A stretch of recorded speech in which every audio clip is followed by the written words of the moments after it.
días. Muchísimas gracias, como le digo, a todos. Soy el doctor Eric Huanca, soy jefe de análisis jurídico del Ministerio de Minería.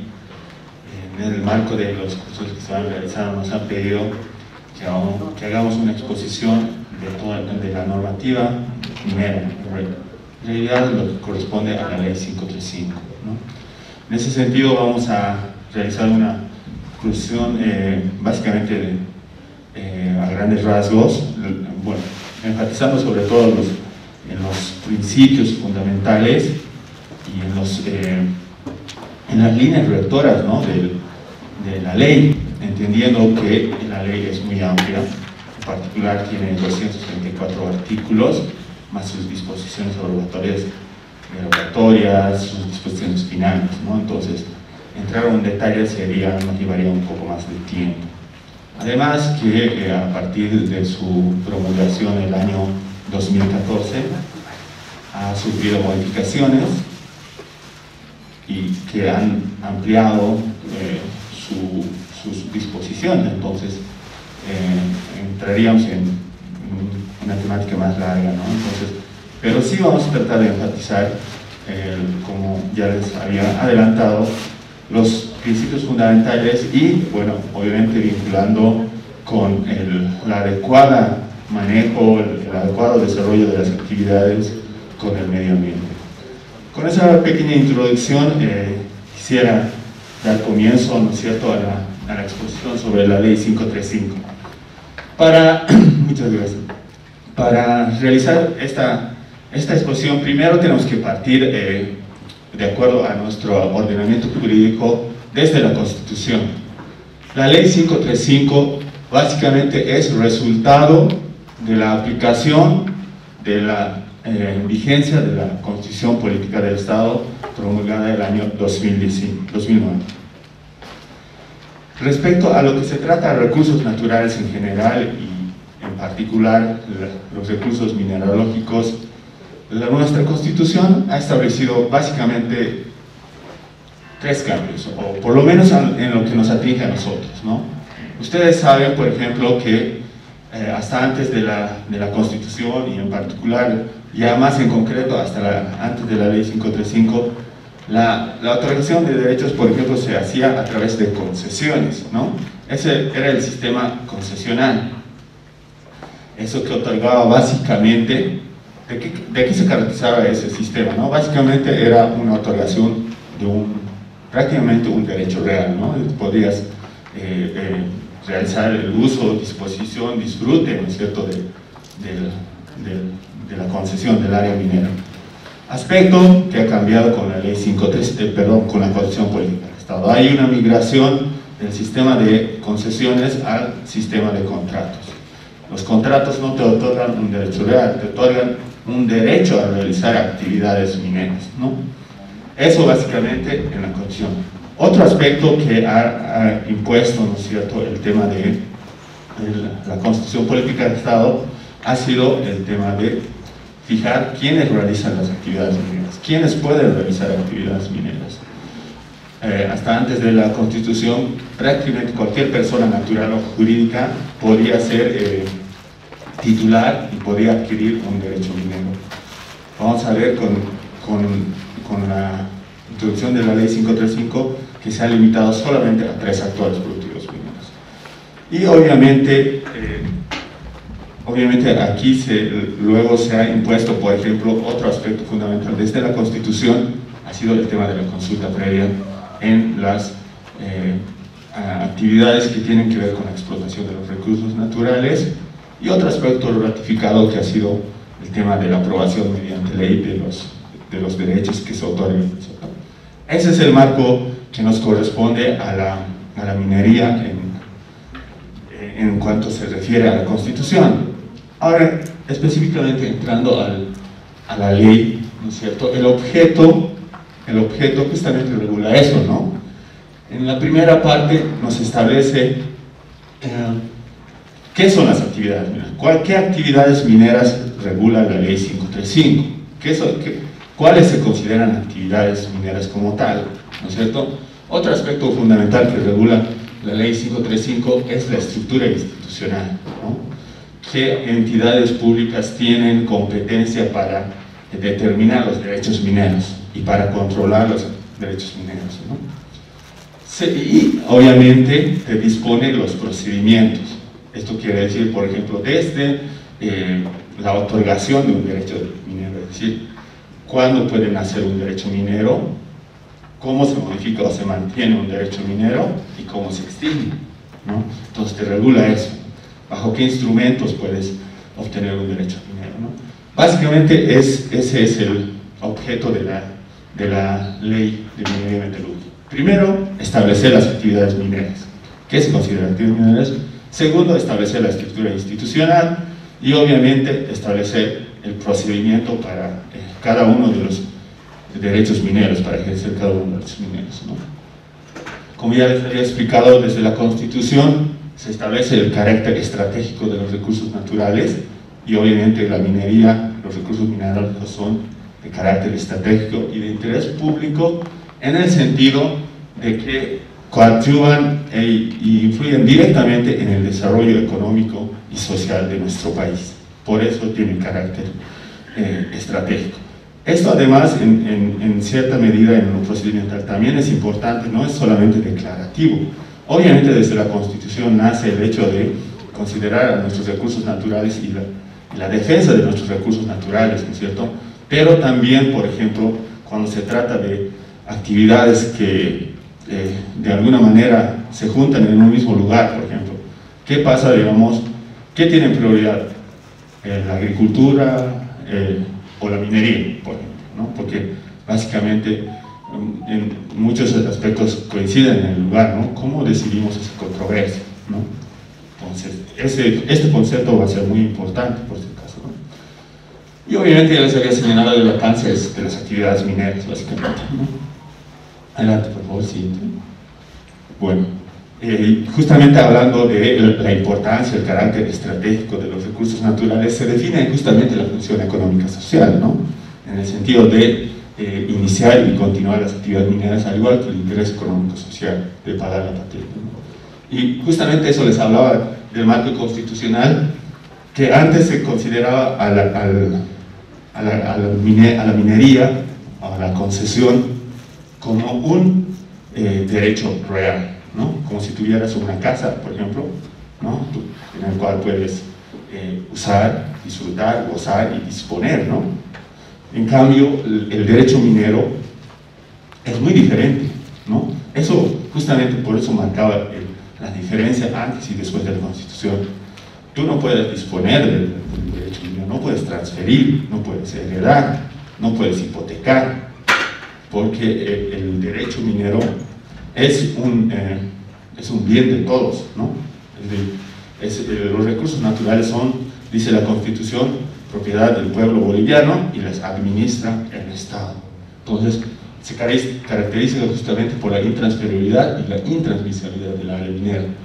La ley también te garantiza en ese sentido la seguridad jurídica y obviamente, hablando de minería y de medio ambiente, te establecen los lineamientos, las conductas a fin de garantizar una responsabilidad social en el aprovechamiento de recursos naturales, la reciprocidad con la madre tierra y la protección de los pueblos indígenas originarios campesinos, ¿no? Por su carácter vulnerable, ¿no? Estos 4 puntos básicamente en lo que se respecta, en lo que corresponde a la otorgación de derechos mineros, se desarrollan, se materializan, ¿no? Básicamente en la etapa de consulta, básicamente, porque obviamente hay otros pasos que en el que sí se hacen. Siguiente, por favor. Ya les adelantaba el carácter estratégico de los recursos naturales, justamente porque influyen en el desarrollo económico del país, porque ustedes, como saben, en particular las cooperativas, en muchas regiones de nuestro país, la única fuente de trabajo, la única fuente de generación de recursos económicos es la actividad minera, ¿no? Entonces influye directamente en el desarrollo del país. Por eso tiene carácter estratégico y de interés público para el desarrollo de nuestro país. Bueno, hablando ya específicamente de qué actividades son consideradas actividades mineras, podemos partir el artículo 10 de la ley 535 que establece las siguientes actividades: el cateo, la prospección aérea, la exploración, la explotación, el beneficio y la concentración, la fundición, la refinación, la comercialización y la industrialización, ¿no? Ya vamos a ver en el procedimiento, por ejemplo, básicamente en el tema de la explotación es donde se aplica el requerimiento de realizar consulta previa y de tener la aprobación de la Asamblea Legislativa mediante ley, ¿no? El tema del cateo y la prospección y la exploración. El cateo es básicamente una actividad rudimentaria, no implica mucha realización técnica.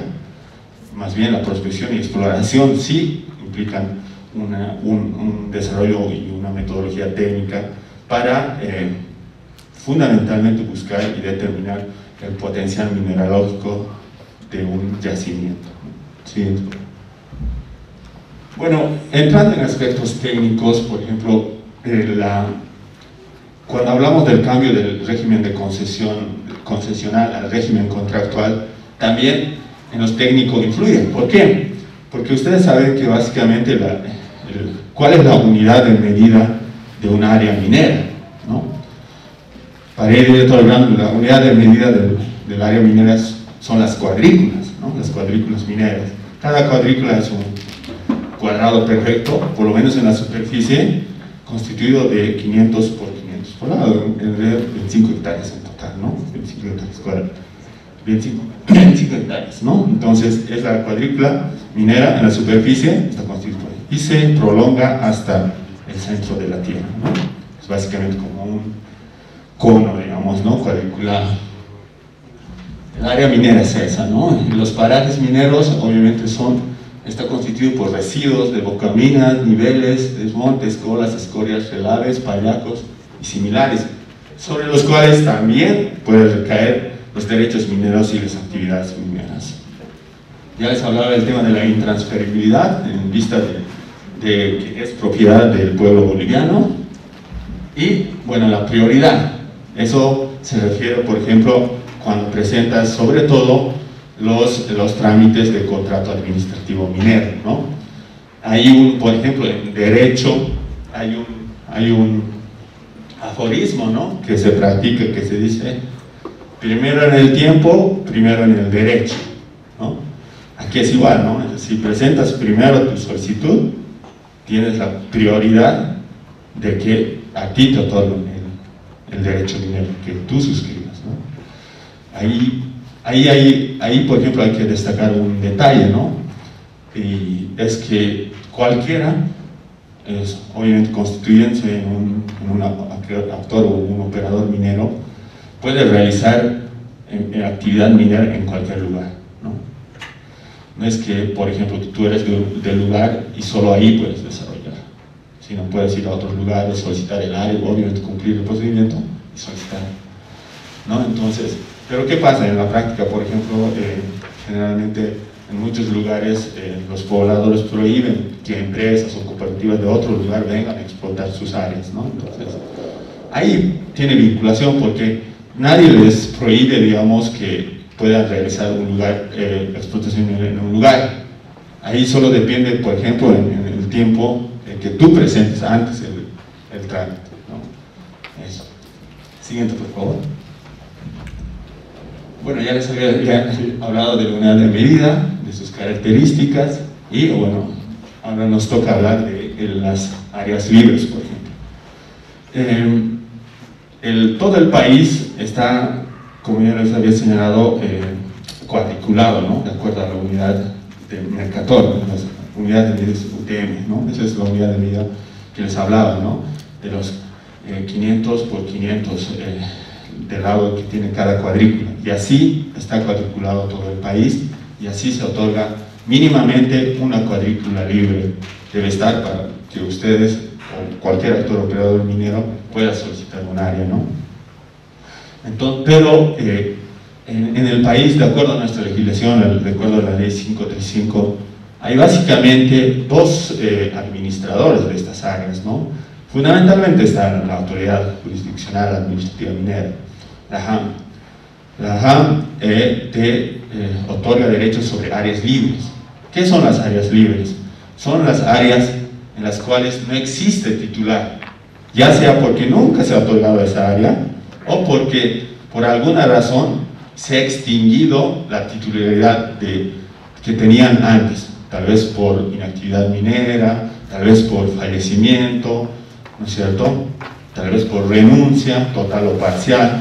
Entonces, puede ser, digamos, que un área esté o no libre, pero aquellas que no tienen titular, entonces esas las pueden solicitar, las otorga la JAM en virtud de una solicitud.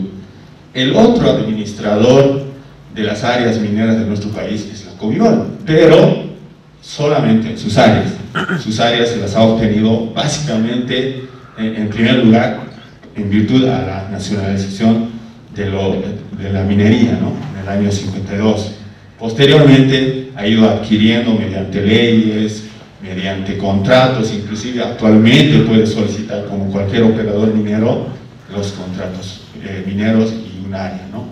Entonces, la Comibol puede otorgar también áreas, puede otorgar derechos para que se trabaje en sus áreas, pero que son respecto de las que administra la JAM en menor cantidad, porque la JAM tiene competencia nacional en todo el país.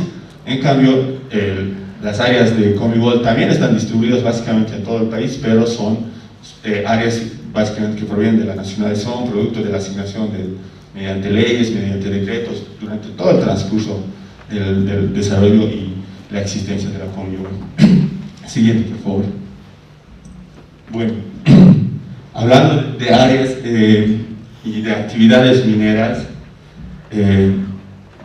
la reserva fiscal que establece la ley de minería y metalurgia tiene por fin declarar un área, ¿no es cierto?, para que el Sergiomin realice actividades de prospección y exploración.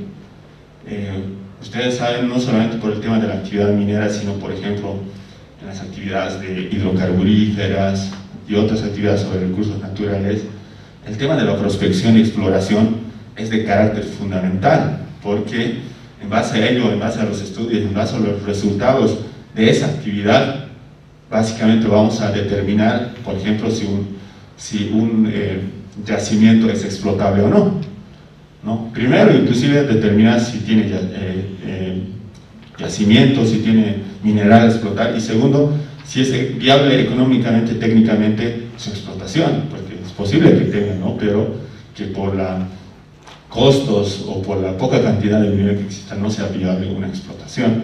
Entonces es fundamental el tema de las actividades de prospección y exploración. En este caso, el tema de la reserva fiscal minera es una medida que tiene el Estado como tal, el Estado, para realizar prospección y exploración. Estas reservas fiscales se declaran mediante decreto supremo específico cada área y por el lapso máximo de 5 años en el que el Sergiomin tiene que desarrollar actividades de prospección y exploración, a fin de que una vez que cuente con los resultados puedan ofrecer esos datos primero a la industria estatal minera y bueno, manifestar si tiene o no su interés, ¿no? Es decir, ofrecer a la Comibol, a la siderúrgica del Mutum, si tienen interés en realizar actividades mineras. Posterior a ello, en caso de que no manifieste interés, se abre, ¿no?, nuevamente a que sea un área libre, con tal de que los operados mineros, es decir, las empresas privadas y cooperativas mineras, puedan solicitar esas áreas, ¿no?, ya con la ventaja de tener un estudio, de haber determinado el potencial mineralógico.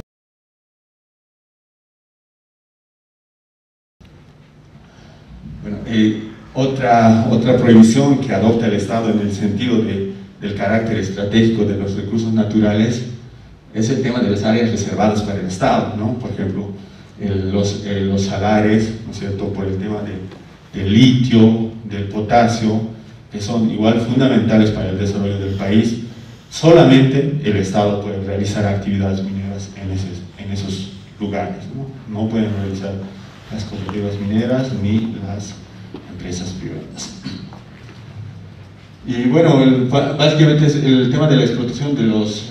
También está prohibido el tema de la explotación de los minerales radioactivos y tierras raras, obviamente por el tema de seguridad, es el tema de las prohibiciones, y también por el tema de seguridad está prohibido la otorgación de derechos mineros a extranjeros en el perímetro de los 50 kilómetros cuadrados de frontera de nuestros países. Eso es por temas de seguridad nacional, obviamente, ¿no?